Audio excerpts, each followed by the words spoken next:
The Stanley Cup Finals begin tonight. We're starting to get some clues on what Ryan Donato's next contract might be, and Fifth Third Arena is getting larger. We're going to talk about it next on CHGO Blackhawks.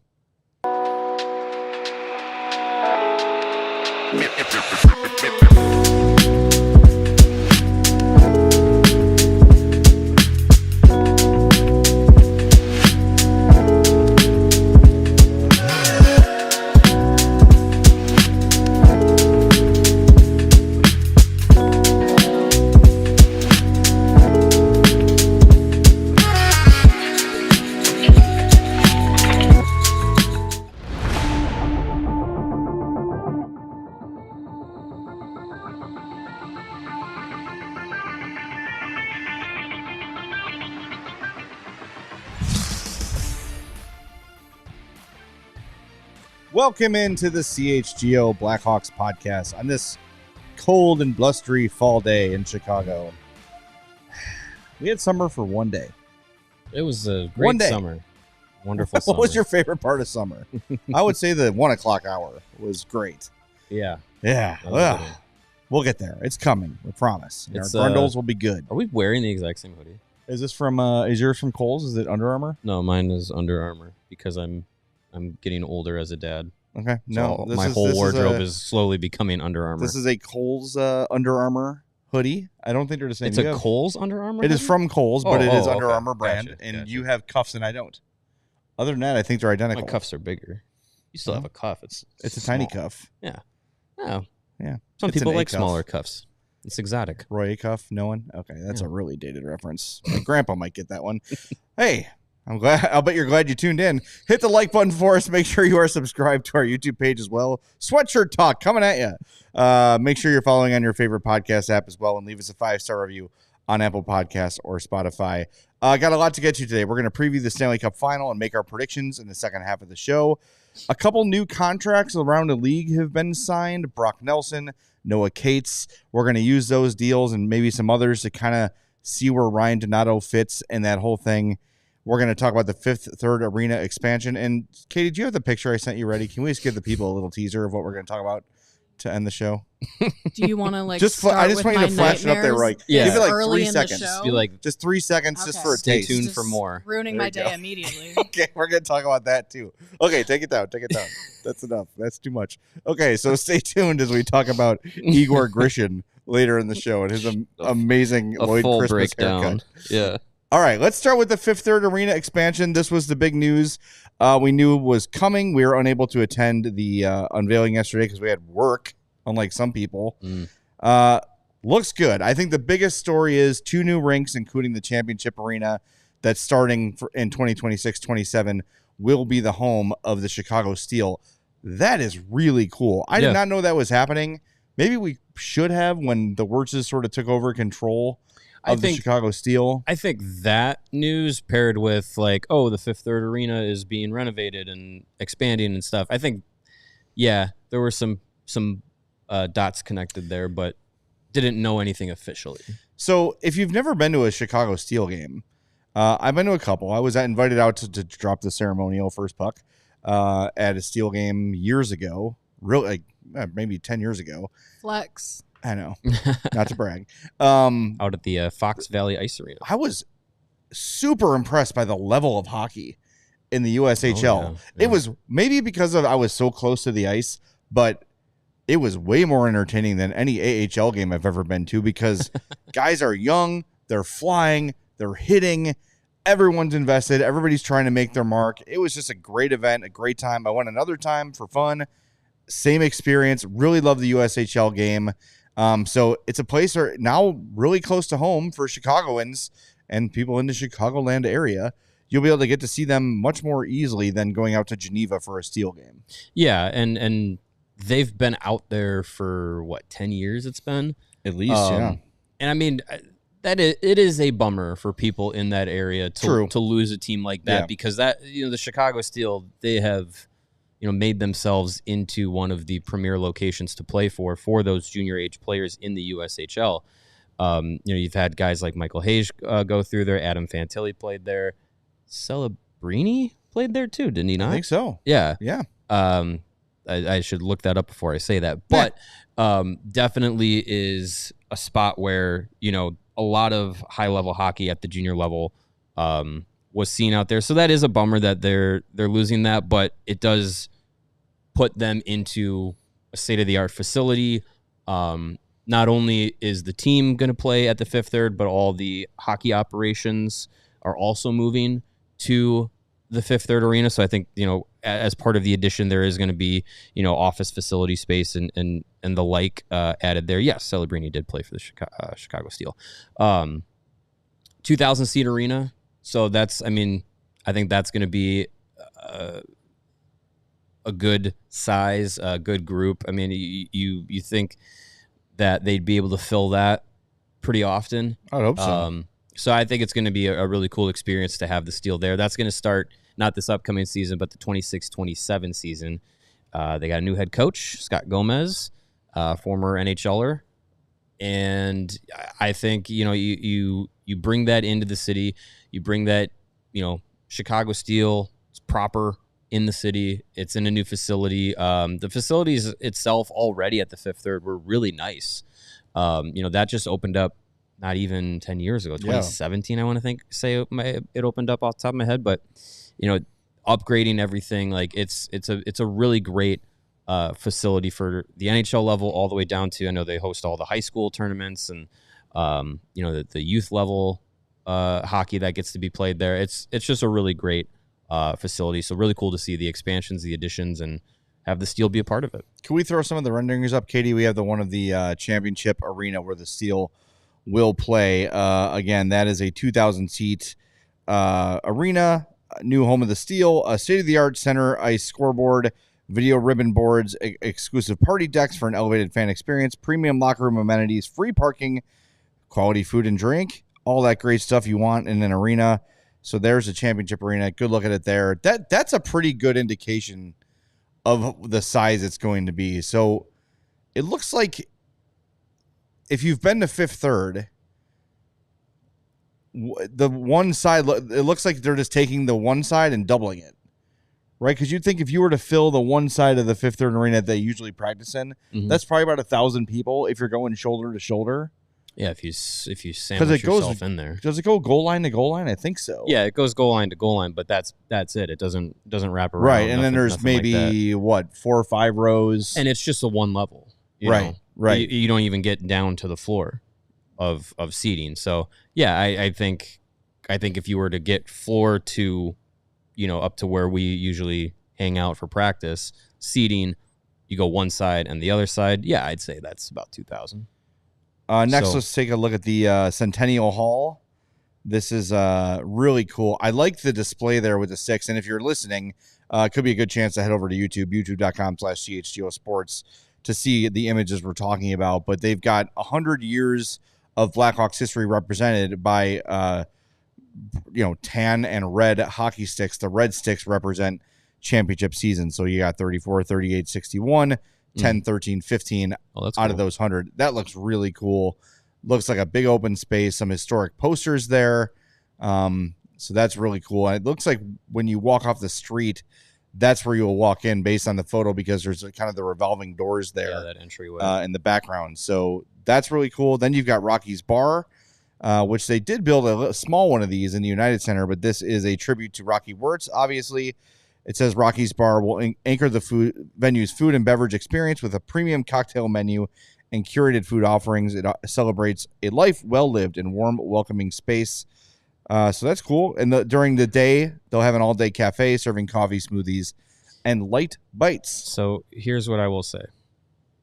We've gone through this experience before at the Fifth Third Arena. If you'll remember, there once was a fully operational, a small operation, but it was fully functional Dunkin' Donuts in there years back. It was clutch for going to practices, going to any event, going to games. As a youth hockey parent, I'm sure having the Dunkin' Donuts there was great. That shut down. For years, it was just empty. As the CHGO Blackhawks, take full credit for the implementation of the Stanley Cup or First Cup, something like that. Something, yeah. It's a coffee shop that's in Raise there the now. Cup. Raise the Cup, yes. It's in there now. The first year it was there, it's got donuts from Do Right. It's got great coffee. It was always open. And then slowly but surely, it's only open on weekends now, which the Blackhawks very rarely will ever practice in the Fifth Third Arena on weekends. Shameful. So it's shameful is what it is. The fact that it says the arena will feature an all-day cafe, that is going to be my challenge. I don't see an asterisk there to Rocky's either. Bar is how all day and how many days will they be open and available to pump my coffee addiction. It'd be really nice to just have that to walk in, and they don't care about us. They shouldn't. No, they don't. This is all in jest. But it'd be really nice if we could walk in there in the morning and grab a blueberry muffin and a coffee before we start talking to players and stuff. We have more energy. We ask better questions. We're more attentive. Right? Yeah, we're at least awake. All right, let's move on to the lounges in the new Fifth Third Arena. I had too much coffee, apparently. The lounges look they didn't really do renderings cool. for that one. Looking down on the ice surface, it's the one with the CHI in the middle. Nope. I only gave her so many. I didn't give her all of them. Oh, that's fine. Yeah. All right, well, the lounge is what you imagine. It looks like a lounge, and there's people walking. But the point is that the lounge looks down on the ice, so it's not technically a skybox. It's a bigger space than that. If you've ever been to the club level of the United Center, where they've got that open space in the concourse, imagine if that looked down on the ice. That's kind of the idea there. Yeah. Seems like a good gathering space for the hockey parents who are there to support their children, but also probably have other children that want to run freely and wildly while the game is happening.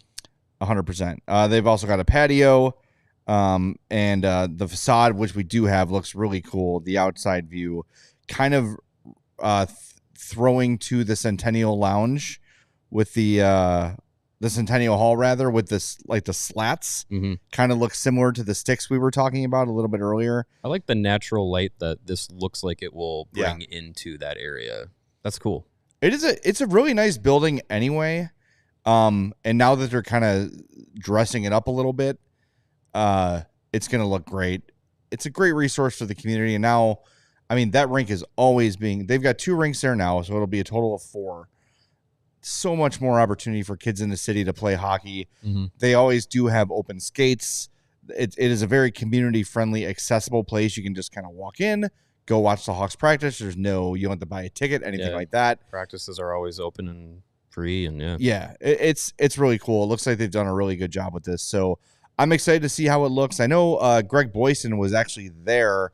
He actually shared some photos on his Twitter of the the dirt inside with the rink's going to be like. He actually went into the construction site and took some pictures. So if you want to see them, go check out at Greg Boyson on Twitter for some more pictures. But I'm excited about this. I hope that the food options are there all the time, obviously, because I'm a fat guy. But it just would be nice to have that. That'd be great. I mean, look, it's another thing, too. Like, if you want families to come and watch the Hawks practice or just make it a community space, have that cafe open. Let people come in and do their, my wife works from home. She's always looking for a change of scenery. Let people in the area that work from home come and pull up a chair, use the Wi-Fi, get some work done, drink some coffee, make it a community space. They've got the room for it. So hopefully they can keep that open. Yeah. During regular times. All right, we're going to hit the break zone. Before we do, a couple things. Happy birthday to one of our most loyal viewers, Holly. Today is Holly's birthday. So happy birthday, Holly. We're looking forward to seeing you next year when you make your trip to the States. But everybody in the chat, wish Holly a happy birthday and hit the like button to celebrate. Make sure you're subscribed too. We'll be back in 2 minutes-ish on the CHGO Blackhawks Podcast. And whatever the moment, it's never ordinary at Bet365. New customers now get $150 in bonus bets when they bet $5, win or lose. Sign up, use the code CHGO365, deposit $10, place a bet for $5 to get $150 in bonus bets if your bet wins or loses. And with the Bet365 NHL early payout offer, you're a winner if your team gains a 3-goal lead with an instant payout on straight bets and parlay selections marked as winners. Download the app, use the code CHGO365 when you sign up. Again, deposit $10, place a bet for $5 to get $150 in bonus bets if your bet wins or loses. Those bonus bets can be used on the spread, totals, player props, futures, and more. Whatever the moment, it's never ordinary at Bet365. You must be 21 plus, and if you or someone you know has a gambling problem, crisis counseling and referral services can be accessed by calling 1-800-GAMBLER in-app only. And you never want to be the stinky person at work or on the train or at the Fifth Third Arena. So that's where our friends at Mando Body Deodorant come into play. Mando is whole body deodorant, safe to use anywhere on your body, including your pits, your balls, your thigh folds, your belly button, your butts, crack, and feet, and grundle, of course. It was created by a doctor who saw firsthand how normal body odor was being misdiagnosed and mistreated. It's clinically proven to control odor better than a shower with soap alone. In fact, 12 hours after a shower, the average man's grundle odor level is a 5 out of 10. With Mando, the average odor level is 0 out of 10. The average is 0. That's where you want to be. Yep. Mando starter pack is perfect for new customers. Comes with a solid stick deodorant, cream tube deodorant, and 2 free products of your choice, and free shipping. Plus, you can get $5 off that starter pack if you're a new customer with the code CHGO. Go to shopmando.com. Use that code CHGO to get that offer and support our show. Tell them we sent you. Smell fresher, stay drier, and boost your confidence from head to toe with Mando. We want to tell you about our Ball Nowhere bonus going on right now. Not affiliated with Mando. At the All-City store. Promotion.allcitynetwork.com/all. Pick the winner of Stanley Cup Game 1, and if you place a $25 or more order at store.allcitynetwork.com and you predict the winner correctly, your order will be matched with a gift card of the same amount. So again, you place a $50 order, you pick the winner of tonight's Stanley Cup Game 1 correctly, you're going to get a $50 gift card to the All-City store. So do that. Head over to promotion.allcitynetwork.com/all to participate in our Ball Knower bonus. There's about 4 hours left to sign up to do that tonight. It is Game 1. Pick that winner. We're going to predict our Stanley Cup champion in the final portion of the show. But right now, we want to get into Ryan Donato's next deal. We've been sort of talking about this a lot. And over the last, 36 hours or so, we've got some comparable players signing deals. So, first of all, yesterday, Noah Cates from Philly signed a 4-year, $16 million deal. So that's a 4-year, $4 million cap hit. He's 26 years old, so a little bit younger than Donato, but had 16 goals and 21 assists. That's 37 points in 78 games. So that's 4x4. Mm-hmm. Now we're pretty confident, based on reports, that the offer made to Donato was 3 years, $12 million. So $4 million a year. Mm-hmm. Okay, so keep that in mind. And then today, the Colorado Avalanche re-signed Brock Nelson, who they traded for at the deadline. Brock Nelson had 27 goals, 27 assists for 54 points in 85 games. That can't be right. 80, I'm assuming it's 82 games. That's a typo by me. He's 33 years old, so significantly older than Donato. That's 3 years, $7.5 million. So if we're using these numbers as a gauge for Ryan Donato's contract, I think we're talking somewhere between $5 and $6 million cap hit. Yeah, I think, Cates and Nelson, I think somewhere in between there is Ryan Donato. I agree. And I think where Nelson, I think, goes a little bit higher is longer track record of the guy that he is. Yeah. And is like full-time down the middle center.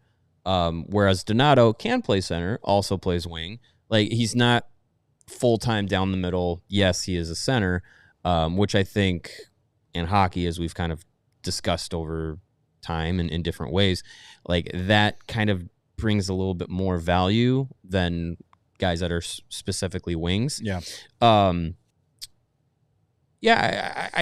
think for Donato, if I'm the Blackhawks and it's like 4 years, $4 million, 4.5, maybe 5, sure. I'm in on that. I think that's great. If it's a longer term at that same money, all right. Like, it's not going to kill you down the road, especially as the cap goes up. But if it's above 5, I'm not really thinking it's going to I'm not really on board with anything much higher than like 5.25, because I don't think you want to get into a spot where a guy like Ryan Donato, who, if this Hawks team starts slotting in players the right way where they should be, I think Donato should slot in on a good team as like right there on the third line, not top line like he was last year at times. Yeah, there's no contender that's playing Ryan Donato in their top 6. It's not happening. There probably shouldn't be. Yeah. And I think that unless he replicates what he did last year and puts up another 30 and 60 season. I don't think you can predict. I don't think any contender is comfortable predicting that from Ryan Donato. This Ryan Donato is your big free agent signing. Sounds like a Bill Wirtz Blackhawks move. Hey, this guy scored 30 goals. We just signed a 30-goal scorer. Yeah. And then he comes and you put him in a top 6 full-time role and it doesn't work. And I think this is something that maybe Ryan Donato's camp needs to consider where, yeah, like you might go to a better team, but your opportunity there is not going to be as big. And those better teams probably aren't going to be willing to pay you. So for me, it's a matter of what's important to Donato. And I think looking at his career so far, what he has been seeking is some stability. Yeah. Which I understand. He's been on a million different teams in a relatively short career, just had a baby, newly married, trying to get his life established. So I think what he's looking for is term over dollars. He probably thinks there's somewhere that's going to give him both $20 million over 5 years or something like that, or more than that even. Mm-hmm. So he's looking at that, as he should. But for me, if the deal is less than 4 years for the Hawks, I'm not worried about the money at all. Because this year, frankly, they've got to spend to get to the cap floor. You've got a lot of young players that are up for contract, but all of them will be bridge deals unless a team opts to bypass that. Like Bedard is going to bypass a bridge deal, we think. Probably. I think that's the idea. I think they would probably like to do the same thing with Frank Nazar. Yeah, it's probably better for the Hawks side of things to do it that way. Yes. But in 3 years, you're still going to be in decent contract space. So if you want to give him 5.5 for 3, that's a lot more appealing to me than like 5x5 or 5x4. Yeah. I think to me, the term is what scares me when the money starts getting high. Because right now they can just throw as much money as they want at whatever and call it a day. Like because they got to get to the floor, let alone to the cap. So, but I think what he wants is stability, longer term. So he might be holding out for a team to say, "Hey, we're comfortable enough to give you a 4 or 5 year deal," which at that point, I don't know if I'm interested in 33-year-old Ryan Donato. Yeah, I mean, I think for a guy who added something to his game at 28, 29 years old, I think that's a sign of a guy that can still improve and that there's still some pretty serviceable hockey ahead of him. So I'm not really as worried if it's just like, oh my gosh, what is a 33-year-old Ryan Donato going to look like? He might look exactly like he looks now. Like, I don't think that like the cliff is there for him in what would be a 3 or what would be like a 4 or 5 year deal. You worry about that more with a guy like Brock Nelson. If the Avs got him till he's 36, like that cliff could be coming within that contract deal. So I don't think that that's the case with Donato, but I think what the Hawks want to do is make sure that they want to have the right players in the room, in the lineup. And Donato feels like a guy that you really want around this team. What the young players can learn from Donato is, the habits, the work ethic, the willingness to play whatever role you're asked to play. You want to be on you're going to be on the top line and on power play 1. You need to have the same enthusiasm and energy and work ethic as if you're on the 4th line and you're not getting any special teams play. And Donato brings that. So I think they want to be able to not only have a guy that's going to contribute on the ice, but also off the ice. Donato feels like that kind of guy. And if you have him around for 4 years and you really believe in him, if you go up to 5.5, it's kind of like you're doing what you did with like Foligno and being like, your value is also not just on the score sheet. And they might look at that and say, like, as Jeff Blashill has said, the term Papa Bears.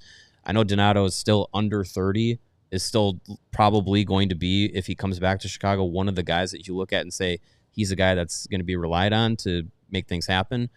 He doesn't necessarily fit that, like, oh, he's a veteran mentor, but he's definitely someone that to a 20-year-old or a 21-year-old is someone that is just like, all right, I need to learn some things from him and be able to kind of emulate what he does off the ice. Now, the cynic would say, and I'm going to play the cynic in this role, that Nick Foligno was not paid more money simply because of his intangibles.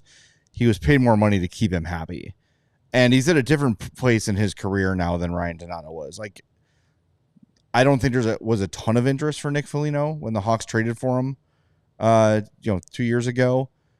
I don't think he had a lot of options in terms of places that were going to pay him to be there long term, especially contenders. So the Hawks saying, look, we're basically going to pay for your happiness.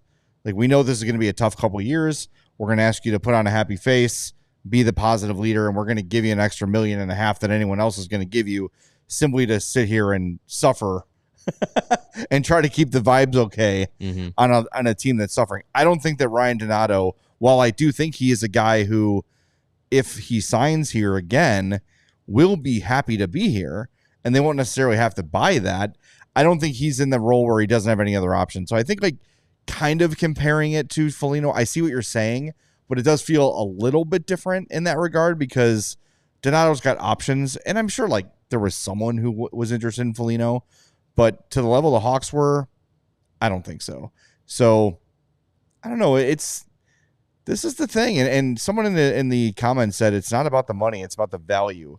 And that's a good point, because you don't want to simply pay a guy because you can. But we've talked about this a lot. With Ryan Donato, even if he's not a 30-goal scorer, I'm very confident that he's going to give you above-average penalty kill, average to above-average face-off, the ability to move up if someone gets hurt and play in the top six without looking like he's missing a ton. Right. So you're paying a little bit for versatility too. So there is value in versatility. Like, it's one thing if you were to, I go back to when the Blackhawks signed Sergei Samsonov at the end of his career. Like, that's a guy who was a one-dimensional, tiny, speedy goal scorer. And then when the goals stopped coming, there was no value there anymore. I think Ryan Donato is a player with value if he scores 15 or if he scores 30. He is still providing you value. So it's tough. I do think, though, Mario, to your point, you don't want to get in the habit of paying guys just because, we've got it. Just pay them. And then, because then you start, when it's time to seriously negotiate with people and you are in a cap crunch, they're going to look at you and say, you paid Ryan Donato $6 million 2 years ago. Right. I'm twice the player Ryan Donato is. How are you telling me you're paying me the same or less or only $1 million more, whatever it might be? That's that slippery slope that Kyle Davidson has to be aware of. So, yeah, well, I mean, you look at kind of forecasting into free agency, which, if he hasn't been signed yet, he's definitely hitting the market. Both daily face-off and cap wages use a model to kind of project the salary cap expectations for free agents, and the AFP analytics model used by Daily Faceoff has been pretty accurate over the years. They have a 3-year, $4.2 million expectation or prediction rather for Ryan Donato. That's exactly the same as cap wages. So going off of production, value, similar players, similar time frames, similar contracts. If it all comes back to this is what the Hawks offered him originally, and on the open market he's not getting anything more than that. Yeah, like he might just stick around, and he's got a life here in Chicago that he's got right now. If he's not getting anything better than that, is it enough to go elsewhere? Who knows? So we'll see. We're gonna find out soon. All right, hit that like button for us. We are very close to 100 likes. Let's go. I know it's dreary outside, but hit that like button for us. We'll be back in 2 minutes on the CHGO Blackhawks Podcast. And if you've ever tried to buy a home, get a loan, or just deal with money stuff in general, you know it is a lot. That's why we're telling you about the Rate app. It is a game changer. You can get pre-approved for a mortgage in minutes without the need to jump through a million hoops. And if you're thinking about a home equity loan or personal loan, you can secure one in under 15 days. The Rate app also helps you find the best homeowners and auto insurance based on what you actually need. It's powered by AI, so it's smart and saves you time and money. And they've added over 800 free wellness videos, meditation, breathing exercises, stretching, basically just the tools you need to help you feel better mentally and physically. So if you're stressed out about a loan or your mortgage, seriously, just let the Rate app handle it. Once that's covered, you can go hit one of their free wellness videos to chill out. It's one app that helps with both your wallet and your well-being. Download the Rate app today to get started. And check this out. Enter Rate's CHGO Summertime Sweepstakes. Rate and CHGO are hooking you up with some sweet summer baseball tickets. Score 2 Rate Club tickets to the Sox Cubs Crosstown Classic game at Rate Field on Saturday, June 26th. The Rate Club is all-inclusive, food and drinks. Download the Rate app and visit allchgo.com/rate to get signed up today. That's allchgo.com/rate. No purchase necessary. Just like your favorite team needs a home court, home field, and home ice advantage, your home needs a home floor advantage, and Empire Today can help you get that advantage. Empire Today has flooring experts, dedicated flooring professionals who focus only on flooring every single day of their life. Those big box stores might have a flooring department, but the person helping you out with flooring may have been working on sinks yesterday. It could be stocking light bulbs tomorrow. But with Empire, it's all floors all the time. Why is Empire Today your best bet for a new floor? Well, it's because those experts live and breathe flooring and are there for you every step of the way. The flooring experts can bring the showroom right to you. You can pick the right flooring with the right colors, right materials, everything that matches your space, and you can do it all next day, because with Empire Today, you get clear, upfront, and inclusive pricing and the fast-acting scheduling. You can schedule a free in-home estimate today, because some things are better at home, and CHGO listeners can receive a $350 discount when using the code CHGO. That's right, $350 discount with the code CHGO. Restrictions do apply. Visit empiretoday.com/CHGO for full details. All right, we got a super chat we got to get to here, Katie. I saw someone mention it. Let's get them. Oh, wow, got a lot.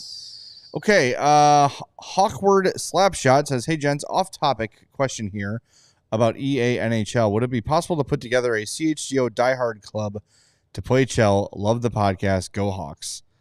Want to mention, they super chatted our show from 2 days from now. So we wanted future chat. We wanted to get it in today. Thank you. 2 days from now. Yeah, because our pre-tape show. So they sent it to that show, wanted to make sure we got it in while we're Gotcha. We'll get it. Thank you. It's possible. It's a huge pain in the ass. I have tried this before. To get a I did it with MLB The Show Uh-huh. back in the day, and finding people to play and actually show up. You get like 300 people sign up and 2 people play. Mm.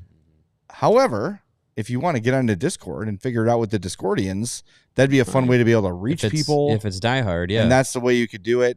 I have my doubts, but it's worth a shot. And if you get one formed, I'm in. It's possible. I'll start there. It's possible to make it happen, and we got time before the game comes out. Yes. All right, $5 from John Breggenzer. If the Hawks trade up to the 9 to 12 range and take a winger, do you think they reach or gamble on a Jake O'Brien or a McQueen at 3? No. What? I don't get the logic there. If they move up to the 9 and 12 range and then take draft one of them there, a wing, I think you would just. I mean, yeah, I've seen some people throw out the idea of Jake O'Brien at 3 to the Blackhawks, and that's a stretch. There's entirely a world where Jake O'Brien is there at 9 to 12, as is McQueen.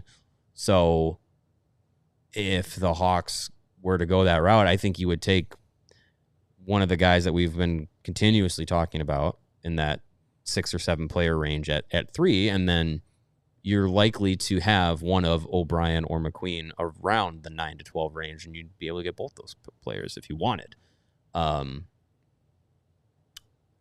Who knows? I don't think either of those players, Jake O'Brien or Roger McQueen, at 3 is a good idea. No. Yeah, I don't. Over who's going to be available? Yeah, no, I wouldn't do it. If we're missing something, John, let us know in the comments. But from the way you wrote it, I don't think you'd take a gamble at 3 and then, because then what are you doing at 9 or 12? Yeah, you don't gamble at 3 and then take the logical player at 9 or 12. You take the logical player at 3 and then maybe you run a gamble at 9 or 12. But right, because maybe there's a guy that's like maybe in the like 15 to 20 range that you're really bullish on. Yeah. You don't think we'll get to 25, so you trade up to get, like, kind of what they were trying to do with Oliver Moore was get ahead of it. They didn't know he would fall to where he did, so it worked out, but they were trying to move up to get Oliver Moore, right? And he fell in their lap. So if there's a guy like that, that would make sense there, and that's where you reach. You trade up just to make sure you get the very specific guy you want. So, yeah. All right, Windy City Hockey with $5 says, my dad and I normally stop at Fifth Third when we get to town for Hawks games, and now there will be more, which is cool to see. Yeah, it's a good thing for everybody. And our buddy, Young Dangle God, right on cue with $1. He said there's also value in Kaner chucking head-high sauce to Bedsy's tape for a quick toe drag release top Chetty. Bedsy Selly as Kaner yells showtime right in the other goalie's face. We are so back, boys. Okay. I appreciate it. He's probably donated like $10,000 by now. It seems like it. We love it's it. Pretty high. Yeah. Thank you. That's why Katie gets to work here. Based only on Young Dangle God Superchats. Funding her paycheck. Yeah. So send another one. Give her a raise. Come on. Look, man, we have talked about Patrick Kane a lot since the inception of the show. From a need standpoint, it checks a lot of boxes. I don't know if the Hawks are interested in all in the Patrick Kane experience again. Yeah, I don't know. There's got to be a two lane road there. I don't know. Do I have to use my thing I invented a couple weeks ago? It takes two to tango. Oh yeah, that is a good saying that you. I should use it more. Yeah. Yeah. The more you say it, I think the more it'll catch on. Yeah. That's a good thinking. That's a good idea. All right, should we start previewing the Stanley Cup Final? Yeah, let's talk about the Stanley Cup Final again. Everything we said last year reapplies because it's the same two teams. It is the same two teams. Essentially the same two teams. However, yeah. The Oilers are much better. And let me ask, before we get into breaking it down, what are you hoping happens and why? I hope both teams lose. That's what I hope happens. That's fine. I don't. I as far as Blackhawks connections go, either team winning, there's going to be grumbles and disappointments. But I think what I hope happens at the end of the day, because I find it hard to believe that we're going to go 2 years in a row with McDavid reaching the final and he's going to not walk away with the cup. What I want to happen is McDavid to get his cup, and just for him personally, for his, quote unquote legacy. Crosby had to get him. Yeah. Ovechkin had to get his, and it took a while. And look, like it might feel like it's been a while for Connor McDavid, even though he's 10 years into his career and he's got a lot of hockey ahead of him. It has felt like a long, when's it going to happen for him? If he's going to be the greatest player ever, he's got to win a Stanley. I would like him to get it because I think that would just be an awesome moment. I agree. I am rooting for the Oilers. I want McDavid to get his cup. I just think he is the greatest player of his generation, and it's a very good generation of players, and it's not really close. I think it's like him and everybody else. As great as McKinnon and Matthews and Draisaitl are, Connor McDavid is probably the most talented hockey player I've seen in my lifetime, and maybe the most electrifying athlete outside of Michael Jordan that I've watched. And The Rock, of course. Yeah, of course. That goes without saying. Yeah, I mean, McDavid in this, you say generational, he is a guy that actually is generational. The term is thrown out there a lot. Yeah. He is like, you use the analogy with LeBron James and everything. People hate on him because all he did was live up to the hype of basically being the second best basketball player ever. McDavid has reached and exceeded the hype around him as it led up to his draft and everything he's done in the league. And I think, highlight after highlight in his career, and you almost get like numb to the absolute insanity of the level of skill he has. You take him for granted. But he's absolutely that kind of player. So my hope at the end of this is that McDavid does win, and for that reason alone is why I, with my heart, am picking the Oilers. But let's get to the actual breakdown of what most likely I think will happen. Do you have any sort of Seth Jones versus Stan Bowman and Corey Perry feelings? Well, I really don't. Well, I said I hope both teams lose. So, honestly, like, if Florida wins and Seth wins a cup, great for him. Maybe he'll come back from his from his perspective.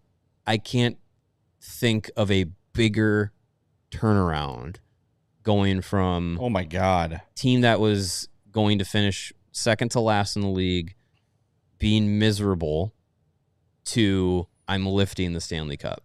Like, that is pretty freaking impressive of a life turnaround for a professional athlete. Take everything you feel about Seth Jones out of it.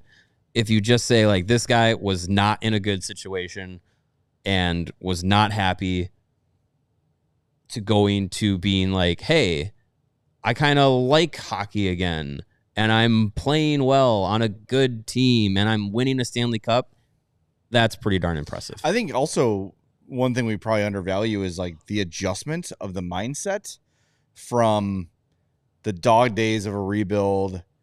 Results don't really matter. You want to play well. You want to play with pride. You want to do what you can to help the team win, of course. But then you're thrown into the last month of a season, thrown into intense playoff matchups right away. And he was able to turn on to this top defenseman that everyone thought the Hawks were getting when they traded for him and then signed him. Like, it's cool. For me, I don't, it's pretty obvious that people that listen to the show know I don't hate Seth Jones by any means. I think he's a good player that was in a bad situation. This kind of proves what Stan Bowman was thinking when he brought him in the first place, was this is the kind of guy that can play 20 plus minutes a game, add offense, add defense, kind of a do-it-all guy.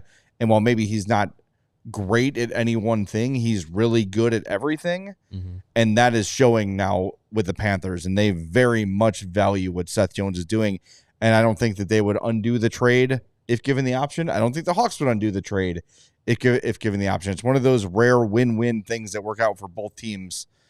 So I have no negativity towards Seth Jones at all. Perry, Bowman, a little bit more, but I am rooting for the Oilers. However, the Panthers are too good, man. They're too good. They are so friggin' confident. Mm-hmm. They have so much machismo about them where they just know they're going to come in and kick your ass and then laugh in your face when you do it. I still think that, look, player for player, skill for skill, EA Sports simulation, the Oilers are the better team. But in the playoffs, you cannot take the mental aspect out of the game. And until I see the Oilers overcome the mental aspect of the Cup Final, I can't pick them, especially against a juggernaut like the Panthers. Look, we thought that this was the year that Florida ran out of gas. Matthew Tkachuk wasn't himself. No. This team plays what Jeff Blashill, again, refers to as winning hockey. Everyone is playing at the same level of intensity. Every shift, every play, they're in your face. And if you want to just, the biggest advantage that Florida has is in goal. I know Stuart Skinner has looked better.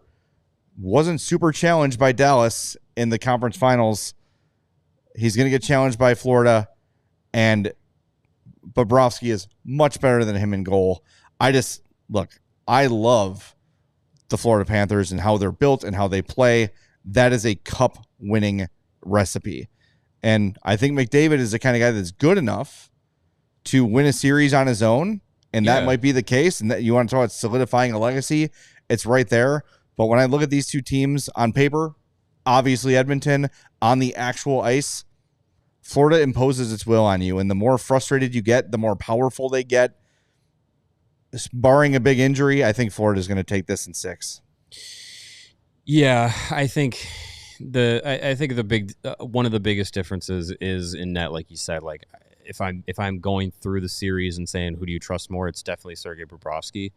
So I think that is going to be something that you put the favor in on the side of the Panthers. I think the experience factor of being there last year and getting it done is a big thing because, Edmonton was there. They got down 3-0 and they've fought like hell to get back in the series, force a game 7, but still like coming up short. Like that is tough. And I mean, you look at what the teams year over year, how they've changed. I agree. Both of them are better. Yeah. Both of them improved in the areas that they had deficiencies in last year's Cup Final. But I think, you look at Edmonton now without Zach Hyman, which I think is a big loss. Huge. And Florida is going in like the guys that they lost from last year's team, they've been able to replace. And I think one of the biggest differences from last year's run with Florida to this year's, the biggest guy that they're missing is maybe Brandon Montour, maybe Vladimir Tarasenko. Yeah. They added Brad Marchand and Seth Jones. That's like a double upgrade. You're completely fine. Especially when you're talking about Marchand in a playoffs. Exactly. Who is that level of pest with that level of skill is very hard to find. That is your perfect playoff addition. Yeah, absolutely. So and he's been dynamite for them. So I want to see 7 games. If we do get 7 games, Game 7 is in Edmonton. That's different than last year. But I have a hard time believing that the Panthers can't get it done. But also, like, it's McDavid and Draisaitl on the other side. Like, they could literally, take over the entire series. They have that special ability. So it's going to be right down the wire. Like, I hope we get 7 games. I hope every game is a 1-goal difference. And it's just a level of hockey that, you dream of being able to be involved in. What we learned from the Dynasty Blackhawks is that 1 or 2 guys are not going to be able to win you a series. They're not going to be able to do it on their own. And as great as Draisaitl and McDavid are, I look at the depth of the teams. And Florida's deeper. Their depth is performing better. Looking at a story here on dailyfaceoff.com that the Panthers' depth has outscored the Oilers' depth 34-30. It's not a huge difference, but it's just they're just a better team and they're built for the playoffs. And I hope I'm wrong. I really want to see McDavid win. I want to see Draisaitl win too. He's a great player. You want to see the game's best reach the highest level and win just for the sole reason of squashing those narratives of, well, they never won. Yeah, sure. McDavid's a loser, but he won the Conn Smythe in a losing playoff run. You know what I mean? Like it's not him. He's doing everything he can. He could do it again too. He could. He really could. And he is dynamite, but I would be picking Edmonton against any other team in the East. Any other team. I don't care how hot they are coming in. I don't care if they had swept their way to the Cup Final. They have not played a team like Edmonton. But when I look at Florida, that is a team that can take a game by the nuts and drag you to the finish line because they just have that kind of a makeup, that mentality. When Bill Zito put that team together, he did it with the Stanley Cup Final in mind. Where, yeah, of course, they've got great players, but look at their best players, Tkachuk, Barkov, Bennett, Marchand. These are proven playoff dudes. And there's a reason they're built that way. And look, again, I just said McDavid won the Conn Smythe despite losing the cup. Obviously a playoff performer. We need to see it from the rest of the Oilers. And they're a better team than last year. There's no doubt about it. But I don't know, man. When I look at the Panthers, to me, they're winning the cup until someone kind of matches them at their level in terms of intensity and depth. And I don't see it from Edmonton. We'll see. 4 of the top 6 point producers in the postseason are on the Oilers. McDavid, Draisaitl, 1 and 2. Nugent Hopkins, 4. Evan Bouchard, 6. Alexander Barkov is 5th in scoring. Sam Bennett leading the playoffs in goals. He's got 10 in 17 games, rather. I don't know. We'll see. It's like you said, like the depth of the Panthers is huge. Has been a big factor for them. I think the depth of the Oilers has been better. The defense has been better. I think Matthias Ekholm being back in their lineup is a huge factor for them defensively. So I don't know. We'll see. I'm saying my heart says Edmonton in 7. My head says Panthers in 7, and I'll put 1 extra percentage point with my head than my heart. 51% of me believes the Panthers will win. Okay. So there you go. All right. You also look at the path of the two teams, too. Florida takes down Tampa easily. Then they take down Toronto in a good series, but that was what we're talking about is Florida said, F this, for winning, and did it. Edmonton beats LA. They beat Vegas, and they beat Dallas. And look, Dallas was playing amazing. Mikko Rantanen was on fire. He was making history. And then they met the Oilers, and all that ended. Yeah. They had no answer for what the Oilers did. So I don't want to take anything away from what Edmonton's done, because it's been impressive as hell. And like I said, I'd pick them against any other team in the East. But I just think Florida, especially with this much time to rest, any sort of those lingering like sprains and those kind of not like long-term injuries. We'll find out someone has a broken femur. 5 days off? Yeah. I mean, that's now the fear would be a little bit of rust when game 1 starts, but Edmonton's had 3 days off, 4 days off. Like they've had almost as much time off. It's been 5 days since the last game was played. Yeah. Okay. So so it's rust will be a factor for both teams. It's not like they came in and played 2 days ago. Right. Yeah. I don't know. The rust factor for me in the Stanley Cup playoffs, I feel like it's more a mental thing than a physical thing, because you very quickly can be snapped right back into, oh yeah, this is Stanley Cup Final. Yeah. With the intensity of the game. So we'll see. I'm very excited for it. I'm glad that the rest is over. And yeah, hopefully we get a long series. I'm looking forward to that for sure. Who do you think is the Conn Smythe winner? So you're picking I'm picking the Panthers. I don't think they're going to give it to McDavid again. I mean, if he's got what, 26 points in 22 games right now in the playoffs. Like I said, he leads all playoff scoring. 26 points in 16 games. Sorry, I got ahead of myself. 25 points in 16 games for Draisaitl. Mikko Rantanen is out. The next highest guy is 18 points in 16 games with Ryan Nugent-Hopkins.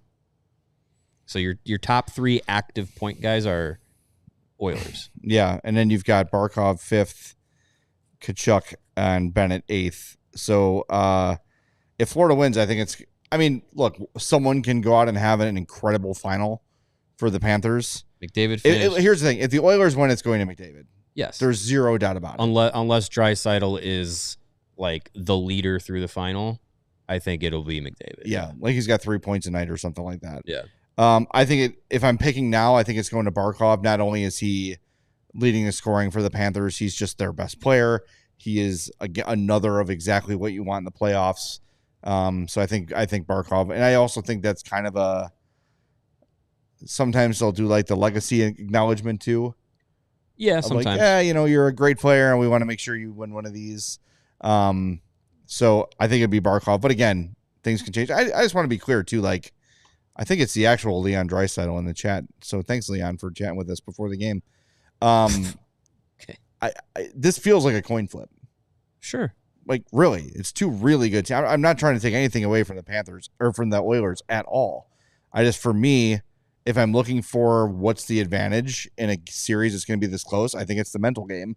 And I think right now Florida's got that. Now, if the Oilers come out and win game 1, like 5-1, and just blitz the Panthers, then I think we got a different story. Yeah, that is a tone setter for sure. But I mean, it's a long series, and if we know anything about recent history with Paul Maurice and these Panthers, is that one game like that is not going to completely change something on its head. Yeah. We'll see. All right. We'll find out tonight, 7:00, which means like 7:25. But, you know. McDavid, by the way, last year was on a 1.68 point per game pace through the postseason, finished with 42 points in 25 games. That was 10 more than teammate Evan Bouchard, who finished second with 32 points. Right now, this postseason, he's on a 1.63 point per game pace. And is, like I said, 1 point ahead of Leon Draisaitl heading into the finals. So if they lose, but he has that wide of a gap between second place and scoring, I think there's still a possibility that he's still the playoffs MVP on a losing team. I think that'd be wild. I don't even know if the voters would, because it's a voted thing. Like, it's not like here we've handed this out just willy-nilly. Like, I don't know if the voting collective would say, oh, let's do this a second year in a row, unless it is like that wide of a gap, like I said. One stat I heard, by the way, on What Chaos, listening to their Cup preview. Do you know the Oilers' penalty kill at home is 55%, or on the road is 55%? Sounds bad. That's bad. Yeah. That's not good. You don't want to take penalties in the playoffs. Especially, yes, in the Cup final. All right, before we end, we got to get our guy. Can we throw our guy up there again? This guy. Yes. This poor guy. The people demanded. This is the new head coach of Tech Imica of the KHL. That handsome man on your screen is Igor Grishin. And I'm not going to pretend to understand fully Russian styles and like what is hip over there. I think this is a Russian style. I don't think this is a style anywhere. I mean, it's a bowl. This is Lloyd Christmas times 100. Yeah. That is a classic put the bowl over the head and just cut what's hanging over it. Yeah. Some people asking, is that real? That is real. That is from the KHL's Instagram page. Igor Grishin is the new coach of that team I can't pronounce. Good for him. That is the worst haircut I've ever seen. Do we have anything? That's the worst? I'll say, okay, It's some people get their hair upsetting. cut bad on purpose to be funny. This guy's face, throw him up there again, Katie. Come on. I don't think this guy's laughed. I don't think this guy's laughed in his life. Not a lot of laugh lines on No, that this face. is not like the kind of guy that gets an ironic haircut like to rally the troops. Yeah. This is a choice. He's not shaving this a mullet. This is a lifestyle choice. That's my thing with head. this guy. The haircut is one thing, but to add to it the severity of his face. Like, that's I believe what's this so had this disturbing. haircut since he was 6 years old. Well, yeah, his mom put the bowl on his head. Yeah. I think his hair is afraid to grow. Like, his hair is scared of him. You better not go past my eyebrows. I'm looking at other photos of Igor, and they're not much better. Has it not changed? They are not much better. Yeah, they're pretty. I will say the photo we're using is a little more combed, like very, very combed down. But he has had the hair helmet forever. He also coaches in a tuxedo, apparently. Should bring that back. Can we throw this up real quick, Katie? Got 2 minutes. I'm sorry. I know we got 2 minutes. But you got to see the guy coaching in a tuxedo. You know what? No one coaches in a tux. They coach in suits. Coaches need to be fancier. I want the fanciest coaches possible. Top hat, monocle. I want it all. Was it Jack Del Rio in the NFL who wanted to wear a suit on the sideline? There was a young coach that was doing that for a while. Then he wasn't winning, so is that Gru from he's Gru. He's Gru from Despicable Me. He looks like he's going to the opera. Yes, he's wearing like a tailed tuxedo. That's fantastic. On the bench. I love that. That guy's ready to tell you to forecheck harder. That's great. That's awesome. I don't know how you missed this hire, Davidson. Yeah. Be better next time. All right, that is our guy, Igor Grishin. Oh, that's good. That's amazing. Good for him. Good Be for you, him. man. Whatever makes you happy. I hope they win the Gagarin Cup. All right, we'll be back tomorrow. We love you. Thanks for being here. We are over 100, but let's get a few more before you go. Hit that like button. We'll talk to you Thursday at 2 o'clock right here on the CHGO Blackhawks Podcast. We all silly like the mayor.